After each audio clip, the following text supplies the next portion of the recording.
Now I'm going to talk about two real estate related tax strategies. Cost segregation is a very common one. I don't think we need to go into a lot of detail here. We have a discussion panel with 5 experts talking about this for 45 minutes. If you're not informed here, we can get that to you as a member. That's free. Obviously, our member portal and all of our 750 investor mandates in there are free. Our 25 recorded conferences and investor summits and workshops in there are free to you as a member. So we're not going to belabor this much, but essentially when you buy a piece of real estate, you typically can then bonus depreciate the structures, the plumbing, the wiring, et cetera. You can't bonus depreciate the grass, the land, but the property structure and components of it, you can. And it typically is about 25 to 28% of the value of the property. The more that the land doesn't have the value and the structure does, the higher percentage can be depreciated through a cost segregation study. And these are engineering studies that cost anywhere from a couple $1,000s to $10,000 to do at most. We've done these on a couple properties over the last year, and it's pretty straightforward. Many CPAs are very familiar with how to use this. Historical tax credits, people in general, professionals in general, are much less familiar.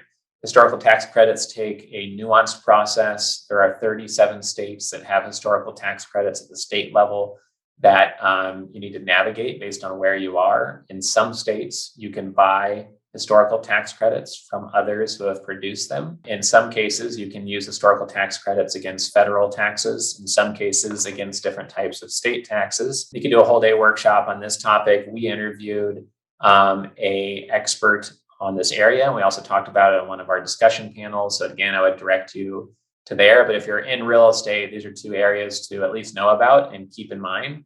And just know that the historical tax credit work needs to be planned from the start before you close on the project. Once you touch the building or start renovating anything, it could be too late and it may not get approved. And it can be time consuming. It could be very worthwhile, but it could be time consuming versus cost segregation is relatively straightforward and is not nearly as time consuming. So just something to know about both of those. 1031 exchanges are very common. Most people know what these are, and Biden might have them be going away. So I'm not going to go too deep here, but essentially when you sell a piece of real estate, you typically can trade into a like kind piece of real estate and not pay taxes on the capital gains that you would have had to on that previous piece of real estate you sold. So the thing to know here is that some investors aren't aware that you can do this. The other thing to know is that there's some investors who have sold a piece of property and they're on a time clock, and they have to put that money to work into another property within a certain amount of time where they're going to pay capital gains. And if it's $2 million they have in their hand now, but they're going to have to pay capital gains and pay a $400,000 tax if they don't put that money to work, or a $300,000 or $200,000 tax if they don't put that money to work, they're very motivated to find a property to put that to work in.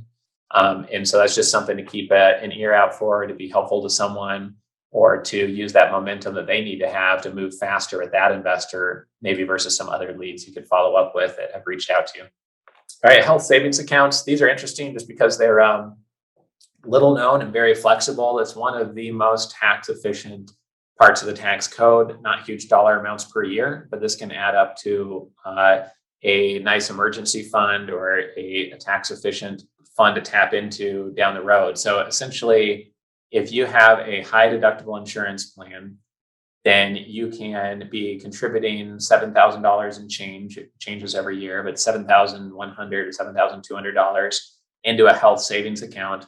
And that is protected from taxation. So you're not being taxed on that as you contribute it. You can put this into different types of health savings accounts. Mine is set up in a self-directed one on one of those self-directed IRA type platforms. So you can invest it in hard money lending or real estate deals or private equity deals that are at arm's length and not connected to you. Then you track your health expenses each year.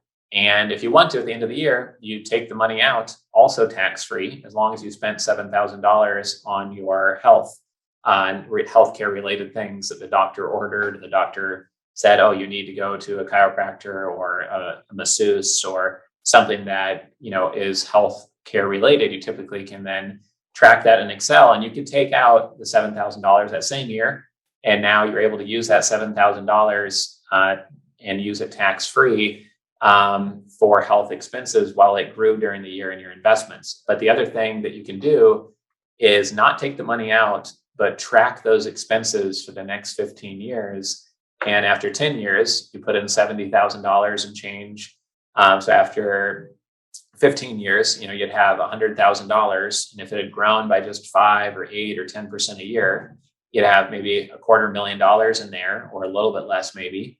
And then on some rainy day, when you really need access to that capital, if you've been tracking your health expenses each year, as long as you have a log of that over those 15 years, you could say, well, here's my expenses over all those years. I'm going to take that withdrawal now, tax-free, because I need it now for my kid to go to college, or because I got cancer, I want to travel the world, or whatever.